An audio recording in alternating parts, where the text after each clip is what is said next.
looking at another page in my altered book. Now I've called it a matted up page because look, you can see where the matte gel medium is that got flicked onto the pages when I was actually gluing the pages together, and it made me think, yeah, nah, I have to come up with something for this.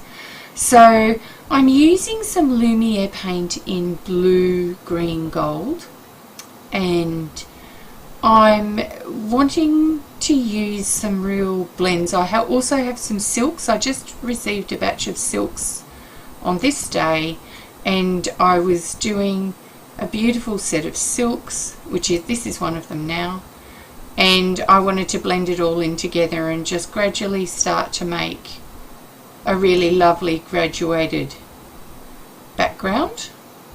So you can see that I've got some kind of evenness there.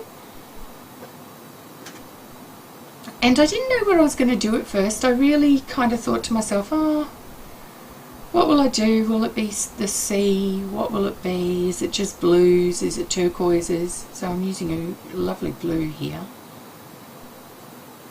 And it's more just blending and blending and blending, because the silks are glazes, right? So they're just really, really beautiful to blend with. And so I'm just using that process where I build up the layers and I have a look at the gradients, and I want to see how that's working. And you can see I'm using all different types of strokes, but when you're using a product like silks, they are a lovely product to use, and they do blend exceptionally well, and they do lend themselves for beautiful gradients. So you can see the gold flecks in that Lumiere's that I've got in the middle of there at the moment. And that's because that particular colour blends in so really well with this, and I am a real sucker for turquoise, phthalo blue and gold. Always. So I'm using that Lumiere paint again in certain spots, and also the blues. So now I'm just gradually thinning them out and drawing them out so that I've got a lovely gradient there, just working it away.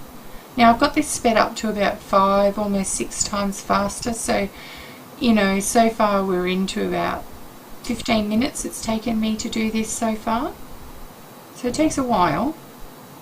When you're really interested in getting beautiful smooth transitions, which I'm not always interested in doing, mind you, but just lately I have, probably inspired a lot by France Papillon.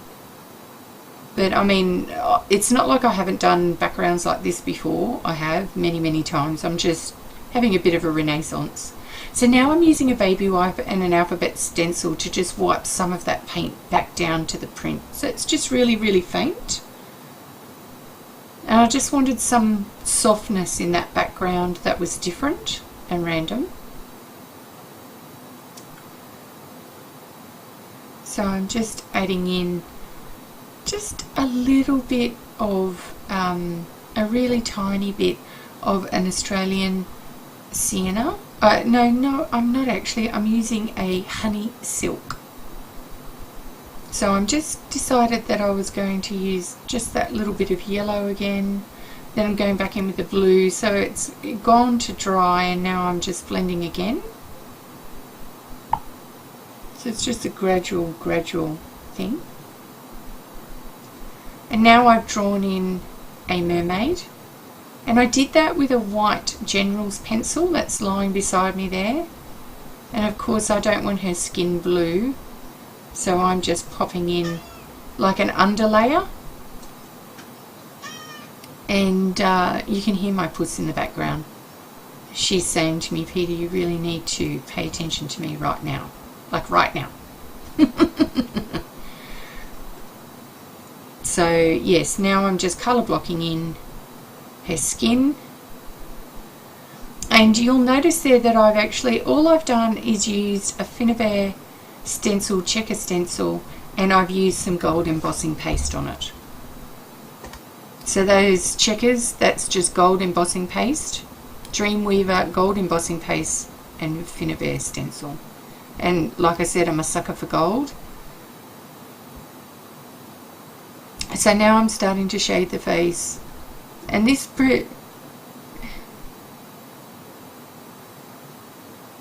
And this just allows me to get more flesh tones in rather than blues. Yeah.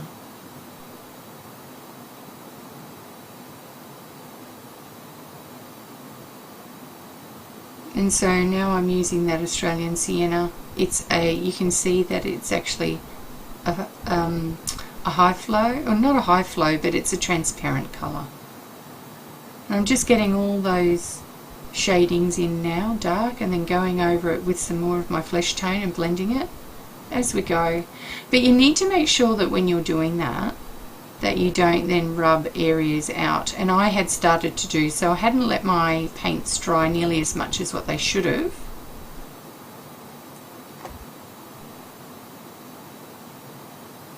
And so I then had to really leave it.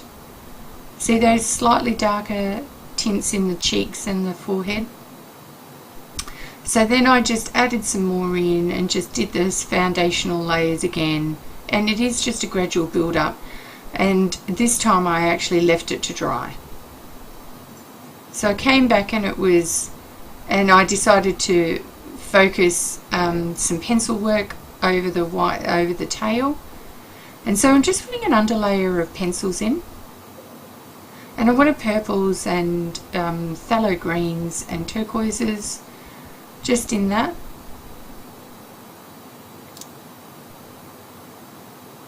And you can see I then start to pull my Prismas out, because I was using the Spectrum Noirs, then the Prismas, because the Prismas then laid over the Spectrum Noirs very well, and over the paint because they're very creamy.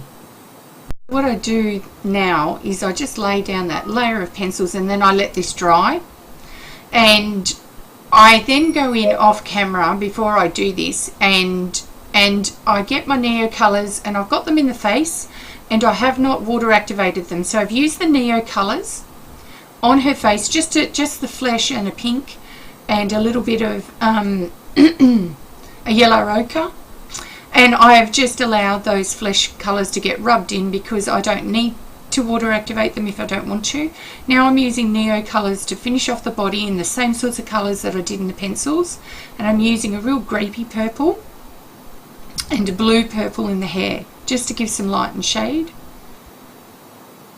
And I'm also going to use a little bit of light aqua for the highlights in the hair. And in the tail. And that gives, and you can see in her mermaid body that the middle part gives a little bit of an impression of concavity. And now as I just blend this in, it just really just blends those together. And I still want them to look a bit ropey, her hair, but you know. Now I'm working on the eyes, so I'm just whitening in her eyeballs with a Signo white pen. And you've got to be careful if you've got unactivated Neo colours, so that's why I'm using a Posca paint marker. I'm not using a rollerball pen because they're still waxy when they're not water activated. And now I'm doing the classic thing of the slight unbroken lines. So you can see that I'm not doing perfect lines, I'm just doing sketching lines because it allows your eye to follow it and fill in the dots. And we always like to have our brains fill in the dots when we're looking at art. And I just wanted her eyes really nice and bright and differentiated from the rest of her. And I'm just touching up any areas around her lips.